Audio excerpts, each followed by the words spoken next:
четох, знаеш ли, като го дадоха, ни го дадоха за едно послание, което беше като на видео, като такова. Става на Стефчо на една приятелка и пишеше вътре. Аз съм А3, моето име е А3, защото съм третото куче на Арчи. Затова е А3. И можете ме кръстите както искате. И почвам. Колкото и да ви гледам с сините си очи, не ми давайте нищо от нас. Не ми давайте да си качвам на дивана, ако не искате после да го правя. Еди, е такива неща.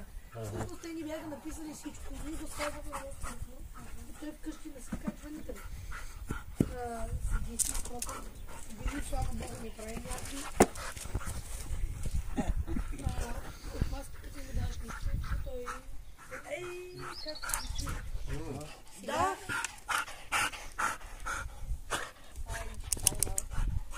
Ей, умори ли са? Чакай, ще го сроми. Искам едно момченце да ви дадеш от това. Чули? Едно момченце.